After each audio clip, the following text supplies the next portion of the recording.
Time to do some Pontiac head flowing. My 62 casting Pontiac head. Hold on, I haven't done an intro yet. Jeez. Well, I can't let my machine run on low. I know. It's like... I know. Your vacuum cleaner is getting stressed out. Yeah, it gets hot, overheated. Welcome to Bob McVay's place. We're going to do some Pontiac head flowing. I'll keep this intro short and sweet. 62 Pontiac heads. We flowed these once before, I don't know, about 2 weeks ago. Did pretty well. Ended up with max flow on these different head ports, about 220 CFM at 600 lift.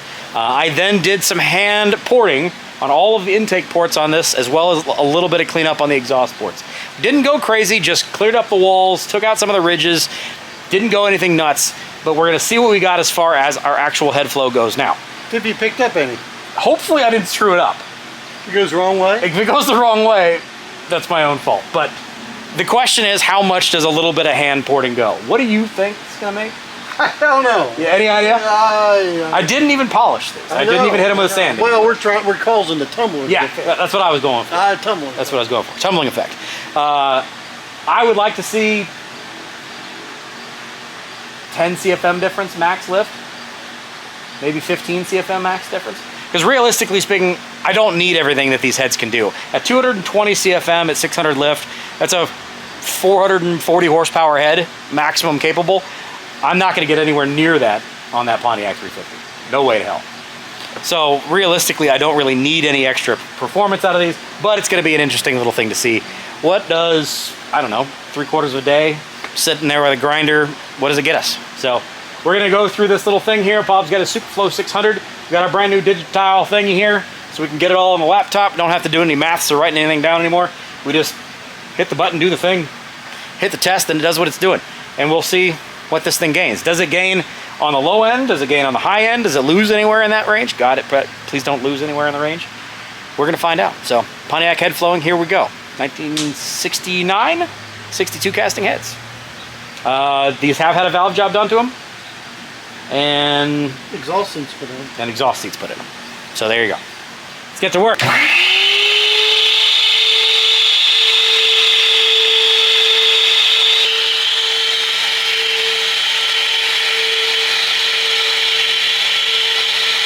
Screwed that up.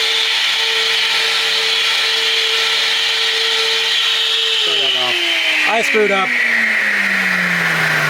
I screwed up. I need to start a new file. New test. Hold for technical difficulties. Need to make a new test.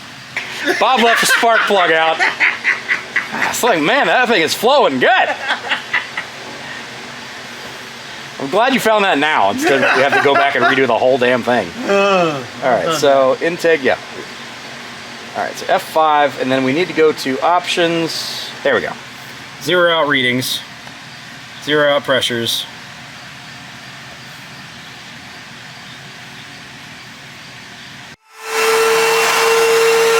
Alright, so 28 inches.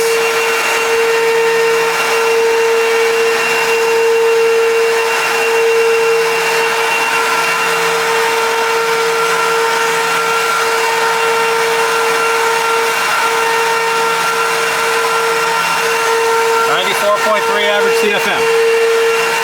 We're going to go to data point number 2, which is 200 lift, and we'll pull it again. Ooh, hang on a second. Pressure, flow pressure, 117.7. That's over where it needs to be. So data point 1, we need to reflow this, and you're on range 2. So let's go to range 3. Oh, that's right. And reflow 1. So it's already more than it was the last time? Unless I screwed up.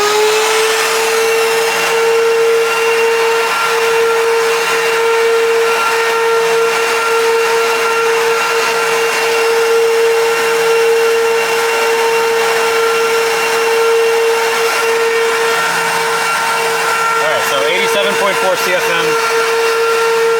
Pressure's down to 58%. All right. So then we'll go to 200 lift.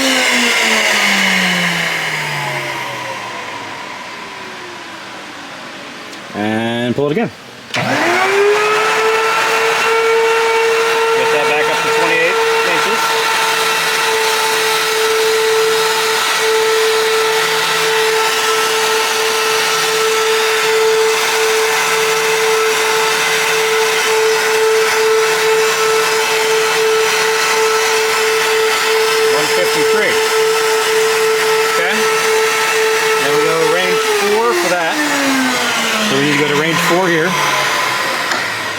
See if it goes back to 0. It does.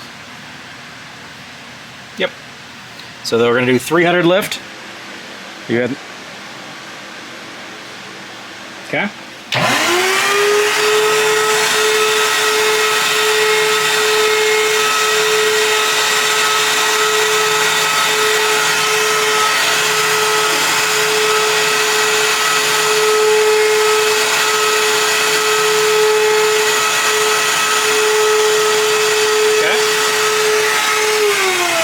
What? 201. That's a huge difference. Okay, 400 lift.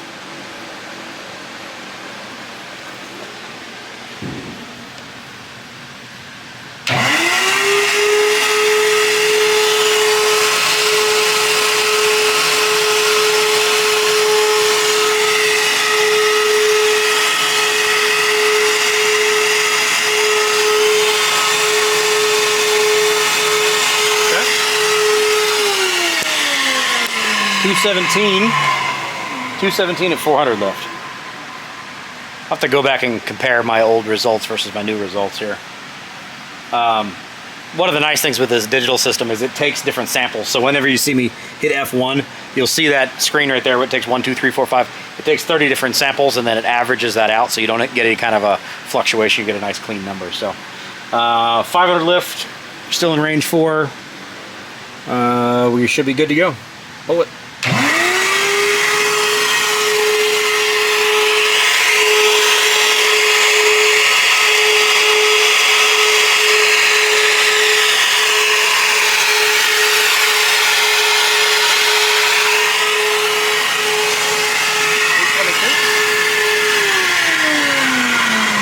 $222 at 500 lift. Okay. And go down to 600 lift.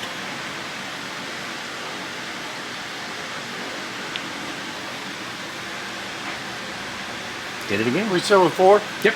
Do it.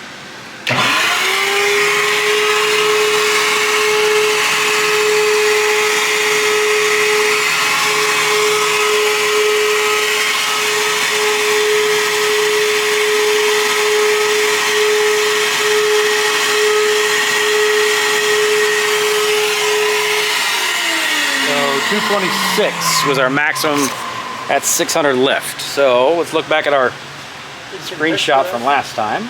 So according to this, base CFM was 65 at 100, where it's 87, so we picked up a lot there. 200 was 111.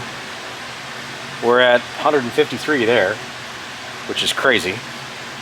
300 lift, we're at 177, we're now at 201. 400 lift, we were at 206, we're now at 217. 500 lift, we were at 219, we're at 222. 600 lift, we were at 220, we're now at 226. Picked up a lot on the bottom. So picked up a ton on the bottom, which is fine with me. But max flow, torque. Yeah, max flow, we didn't pick up much. Now the neat thing is with this program is we can go and test each individual port, so we can see what we did individually. And I did try to be reasonably consistent on my porting across the bays. And the nice thing is this is really, really simple to do this. So you just kind of move your thingy here, your little jelly donut over to the next plug, and move your spark plug. Move your jelly donut over to the next intake port and go through that same set of tests. Go back to 100 and we'll go back through and test. But definitely looks like it picked up a massive amount of air increase on the low end on lift. On the high end in the 600 lift range, which is what's the lift on our camshaft isn't anywhere near 600, but we should see some gain up there, maybe 10 or 15 horsepower. if that's our deciding factor, because realistically speaking, normally engines and air pump conversation, air in, air out. So if you can suck in 226 CFM worth of air, normally speaking, you're going to make about twice that as far as horsepower goes, which means these heads should kind of run out of air 450 horsepower or so, which I don't think we're going to get anywhere near with a 350 cubic inch Pontiac, but who knows? And I really honestly never know what these heads may live on with. They may not necessarily always live on this Pontiac, this 350. Nobody in their right mind would build a Pontiac 350 with anywhere near the components and the price that I've got involved in this thing. 510. 510 is the total lift. Yeah. So, you know, these things could easily live on a 455 or a 461. Who knows? At least at this point in time, we know the heads are good and they're going to be flowing well where we need them to be. If we decide to put them on a bigger motor, it's going to be even bigger amount of results. So that's the nice thing also with Pontiacs is you can mix and match heads. These are the big valve heads with screw-in studs. So realistically, I could put these on any kind of big bad Pontiac and it would do really well. Probably, honestly, would be interesting to see them flow against my 6X heads that are currently on my 455 1970 Le Mans. Because we never did test those 6X heads that are on there. I wonder what those things flow versus these. Who knows? They flow enough. It made 440 horsepower, I think, on the engine dyno when we ran that thing. 520 foot-pounds of torque, so we'll see. We got our little Brzezinski plate down here, custom made for us from those fine folks. So this one here has a little bit smaller board, doesn't it, for that plate? Yeah. Yeah. Gotta get the car in a minute. All right, so I'm gonna switch this over to intake port 2.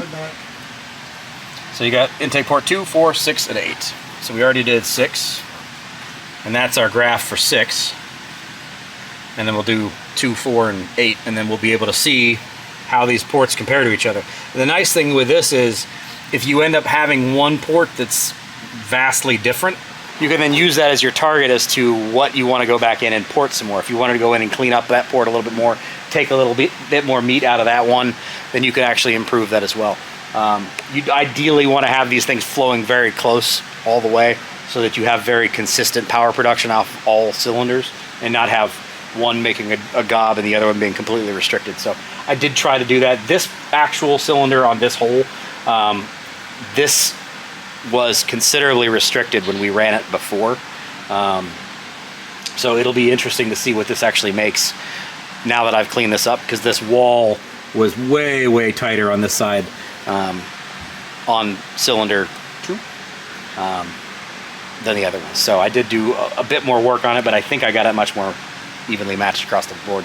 Ideally, if I see the same kind of results, I'll be super happy. And then we can finally bolt these things on to our Pontiac motors we got sitting over here in the engine building room. Ta-da! Look at that. This is the last shop you saw building 2 Pontiac 350s at the same time. This is the Pontiac 350 flat tappet 1971 motor for my 1971 Pontiac Le Mans Sport. It is standard bore, Eagle forged rods, stock crank. We just put a new flat tappet camshaft in it. It got a little aggressive on the flat tappet camshaft, but just really for the rumble. Otherwise, it's pretty much stock. We did cut the deck 25 thou to be able to pump the compression up about a half a point, just to be able to make the camshaft a little bit happier. So we should be able to see the numbers on that one. And then this is going to be the 30 over roller cam motor that's also a Pontiac 350. This one we're kind of throwing all the tricks at to be able to try to make as much power as we possibly can out of this, but still make it a very street drivable motor. It already has a roller cam in it. We got a couple of pieces that we're waiting for this one, and then this one will be done. Exact same pistons. These are 35 or 30 over versus those are 0 over standard bore. We did take this deck down 25 thou as well, and we did cut those heads just a skosh. We should be somewhere in the neighborhood of about 9-to-1 compression on this. So still very, very within reason as far as pump gas, which in my world, it's how I build hot rod motors anymore. With the price of gas being what it is, when you're talking between 87 octane and 93 octane, you're talking $1 per gallon. You know, when you're getting 10 or 12 miles to the gallon, if you're saving $10 or $15 every time you go to the pump, you know, makes sense. So building things to be able to run on lower compression or lower octane fuels is kind of the way I prefer to do things these days. And the amount of performance power you're going to gain for what I'm looking to do between those numbers, it's just not worth it for $1 per gallon. So should be an interesting little experience. It's going to probably be another couple of weeks until we get these all done to get these motors up and running, but we are going to run them on his engine dyno. We're going to break them in on his engine dyno, then run them as well so we can see exactly what the results of all this work and all this money actually is. We'll see. Move the toys in. It's about to rain here. Be right back with you. All right, so We're going to do the first two on 3. yes, And I'm on 100. so we're gonna go to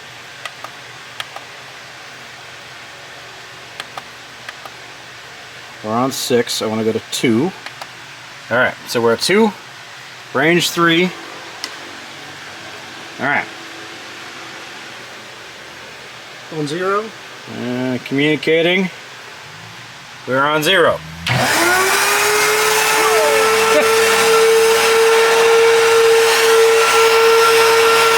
Knob on the knobs. Try to get ourselves to 28 pounds.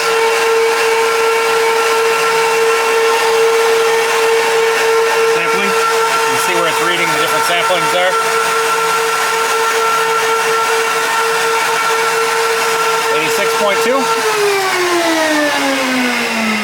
Okay, give me another 100 lift. Still on 3.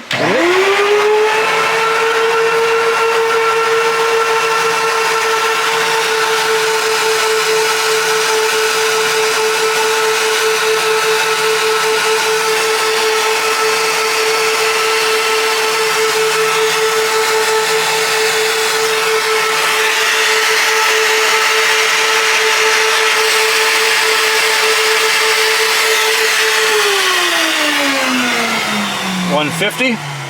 So on 3, so go down another 100 and go to 4.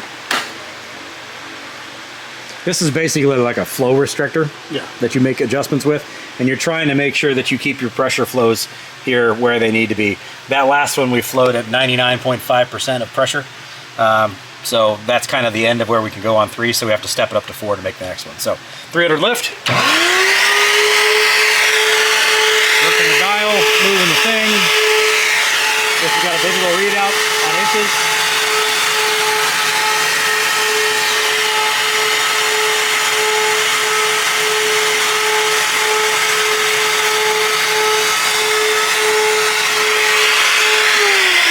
$199.6. Bob, I dare say these lines are laying perfectly over top of each other.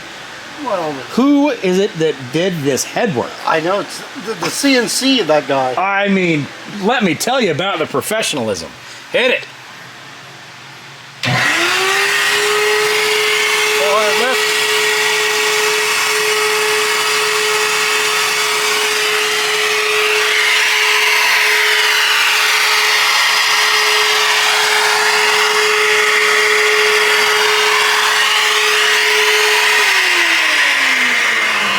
$214. All right, 500 lift.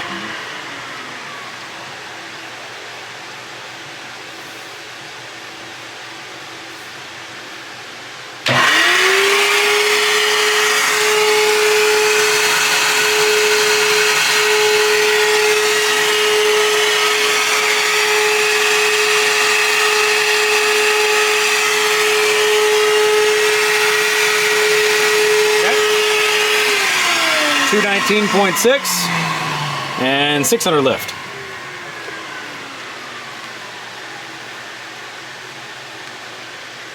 Yep. Still on 4? Yep.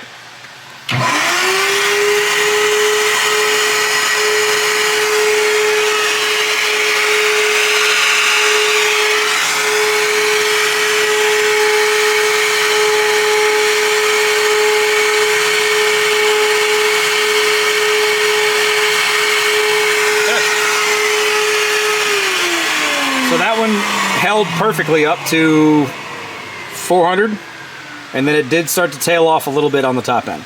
Ended up flowing 221. And what was the other one? 221 compared to what? 226. So 5 CFM difference. I see. All right, so I need to work that one a little bit more. Let's take this off. Come on, get over there and get Take this back, and I'll go back over there. I mean, 5 CFM difference. It is what it is. There's not that much of a difference between 400 and 500 or 600 lift from 217 to 226. 9 CFM, no big deal. So what did you end up help on the bottom side? I mean, it's literally like the overlays. Well, I'm talking about almost compared perfect. to the pre. Yeah. I am sure there's a way to do this. You need to learn how to do that, IT Well, department. make a report. Make a report. How do I do that? I'm gonna go see if I can put my phone in the drive. Yeah. I don't know how to do this. Listen, I'm an IT guy, but I don't know how to do this. If we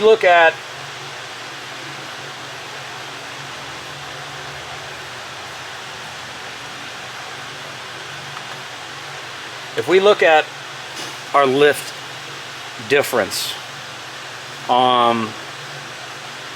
we picked up 20 CFM at 100 lift. We picked up 40 CFM at 200 lift. We picked up 22 CFM at 300 lift, 10 CFM at 400 lift, and then we're more or less in the same ball game at 500 and 600 lift. But through the low end, in the mid-range, that's a hell of a lot of difference. Now, whether or not, how that's going to translate, I honestly don't know the answer to that. I kind of expected to see a little bit more of a high-end difference than a low-end difference. If I was completely honest with you, that's probably a feature of the fact that I didn't take a lot of material out of these heads. I just did cleanup work. I wasn't really doing anything crazy. I also didn't even hit these with a sanding disc. Most of the time, once you're done with porting and polishing, you're using a burr to go in and remove. Here, show you. So these are a set of Dragon Slayer, Eric Weingartner, Billy Badass heads that are going on Bob's 427 small block. That's going in his Nova. You can see how beautiful these are, how open those passages are. You can also see these radiating cuts. That's from a CNC machine going through here and opening up this piece and recontouring that passageway. This is done on a CNC. So Eric makes the initial one, does it by hand, and develops the cutting pathing, and then he loads that into a program, and then a multi-axis machine goes in here and makes these cuts to clean those passageways up and make that contour and that size exactly what he told it to. I didn't go anywhere near that. I literally had a die grinder and a burr and just for hours sitting over there in the corner. Once you're done with that, typically speaking, you're going to go with a sanding disc and you're going to go through those walls and clean them all the way up so that they do end up kind of polished. You can use it multiple different pieces of sandpaper to take it from slightly rough to cleaner to mirror-like finish. I did not do that, and you can see, I mean, there's even like, you know, rust pitting on the walls here from last time I was here last, about how much is still there.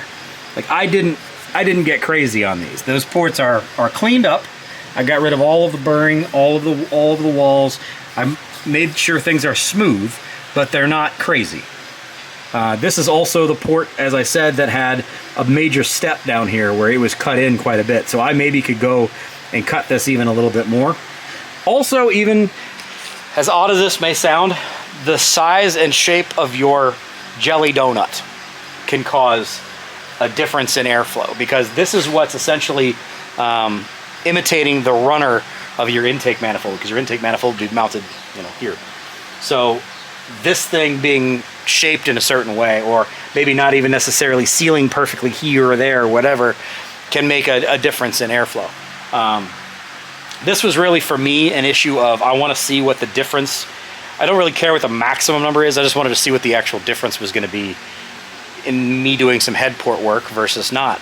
And this is applicable to a lot of things. Like, you know, technically speaking, this is what you would call free horsepower, because all I did was sit over there with a grinder working on these heads for a couple of hours. I had an iced tea and the air conditioning bill while I was sitting there and ran the air compressor. and that's it. I didn't need anything else. So, you know, if you're looking for a cheap way to find some horsepower, it's not a bad way to go. It also, honestly, if you've been paying attention to my most recent stuff with this Ford 302 thing, it wouldn't be a terrible idea. Listen to that race car. It wouldn't be a terrible idea if I were to take the heads off that 302 to do some of this same stuff. You know, spend a couple of hours making sure I do the gasket match, make sure I get the ports as cleaned up as possible, get rid of any burrs, any flashing that's in there, just to clean up that path to be able to give as much airflow in there as possible. Because airflow in, airflow out is what it's all about. Now, you can 100% screw this up. If you change the pathing and you're really doing a recontour of, you know, the short side or any of the other stuff, you can screw this up and really, you're going to increase the volume, but you're going to screw up velocity. You can do all kinds of stupid stuff. I'm not going to get into that. Somebody who's far smarter than I am will jump in the comment section and tell you all about that. But that's not really what I was after. I wasn't going for like max porting. I wasn't going to be, you know, thinning out my cylinder wall or the walls to be able to get as close to the water jackets as I possibly could to get the maximum amount of airflow in here. If this was a race car motor with a 461 cubic inch soaker motor in it, yeah, I would probably go that route. That's not what we're doing here. It's not what we're doing. It's not what we're doing. It's not what we're doing. One bad Z. This little sucker came back to life. A whole different beast. Now that he's got this guy upgraded. Also got his hood scoop modified. Looking good. This did used to come down to kind of one of these little guys, and he's got it extended all the way back there, so fits better. Looks nice. And this has a set of those Eric Weingartner Dragon Slayer heads on it. I think he said without any bottom end work at all, no camshaft change, no nothing. With those heads, he picked up 110 horsepower, something like that. Whew. With just bolting on a set of heads, that's some serious power gain. What's going to be interesting to see is what his 427 makes compared to this guy. It's amazing how much difference a really good set of heads can make. I said it looks like to me that the game was enough for the time to do it. I think so. For free horsepower. Now what's going to be interesting to see is how does that translate to the power curve on the dyno. Well, the thing is you won't know unless you put it together and dynoed it. Right. And then took take it all it back all apart. apart and then Right. I've done it and seen what it is. You know, it may not be a large amount on the dyno, but it didn't hurt it. Right. But that won't be... Especially on the low end. Right. Where that car is going to live... Down there low. Is going to live in that... And that was where I was looking at that degree in that cam at, you know? Yeah. Analyzing it. Yep. That's the... When you're building a Pontiac of any size, whether it's 350, 400, 455, or whatever... Pontiacs are not really high revving motors most of the time. Most people don't spin them to the moon. Unlike a small block Chevy, where typically speaking you're going to have a higher different rev range you look at. It's not something I really worry about, and you also don't get crazy on the lift on these things. You don't put 600 plus lift on these. I don't need to do that. Unless I went to a big set of heads that are really going to flow well. I mean, we could push this to 700 lift if we wanted to. It's not going to do anything different. It's not going to go anywhere else. And I don't know where you're going to hit coil bind, but it can't be much past where we are. So, you know, there's no point in doing that. Well, yeah, I already measured the springs and yeah, okay. Yeah, but if we kept pushing it and pushing yeah. you can keep lifting that. Much farther. Yeah, and you're not. It's diminishing returns. Probably losing returns. So, at this point in time, you don't need anything else from me on these, right? Nope. I can put these together. So we dropped off some more parts. The keepers the other day. What else did I drop off the other day? Retainers. Retainers. So you've already got all the springs and all that stuff are here. Yep. That stuff can go on. These heads can get assembled. I don't think we really need to test all of them. I think they're probably going to end up. I mean, we're just looking for an average. Yeah. Repeatable results. I'd say I probably did pretty. Yeah. And I think when you're machining them or grinding them, you get into a habit of looking at the same thing. Yeah. Now, let me ask you this. If I had taken more material off these ports, would that show up on a higher flow on the high end? Because most of what I did was cleaning and making sure everything is smooth. I didn't really do much as far as the volume size of that hole. So if I had gotten more aggressive with taking volume, you could increase it maybe on the top side. Yeah, I think that's where I'm running into is I just didn't get aggressive enough on knocking the walls out of the thing. But like you said, it's going to live fine for what it is. Yeah, I don't think our head flow is going to be an issue. If we make 440 horsepower out of a Pontiac 350 on pump gas, I'm a legend. We'll see what happens in the end. I can't imagine we're going to be anywhere near that. That's nowhere near the goals. And there's no guarantees here. Yeah. So putting parts together. That's where we are with this. I got a couple more things. We got our stuff from Butler. Our dipstick tubes are in. I got to find a windage tray, a couple of other little bits and pieces. I got you a list from BOP. BOP.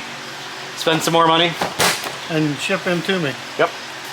And so then I can ship those to me, and maybe I'll have them all together by Friday. Okay. I know you won't be here next week. Yeah, I can't be here next week because I got to do. But at least they'll be on the Gaba on a winch and stand. I can do something else. I was gonna say. And you asked me, what you have no idea. What have you done on your 420? I can't get to it.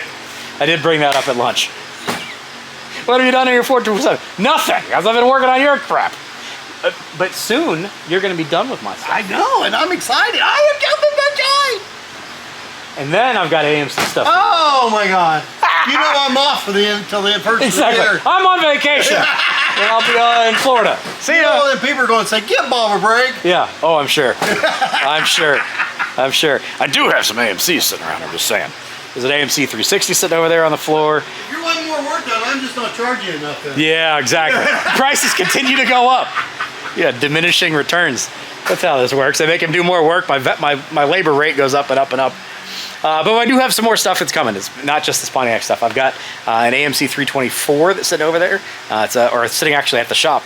It's a max board AMC 304 that's punched out as far as you can possibly punch it out. Get as much displacement, as big a cylinder hole as you possibly can get. We're gonna run that up here. Actually gotta bring that up. We're gonna tear it down because it's been sitting for 1.5 years. I never even broke it in, and it's a flat top or flat tappet. So we're gonna tear it down, make sure everything's good to go, and then put it back together again. Basically just gonna waste a gasket kit for it. And then once we put that back together again, we'll run that here and break that in, see what that'll make. I've got an AMC block that's sitting over there on the floor that's gonna go to be a boosted AMC 360 project, all kinds of crazy stuff. This is a part of what I do over here at Automotive Adventures with Austin, is I come up here and I bother Bob. We do some machine shop stuff and engine build stuff. A lot of what it is I do on this channel is enjoying my own toys and going out to events and that kind of thing and working on building those toys.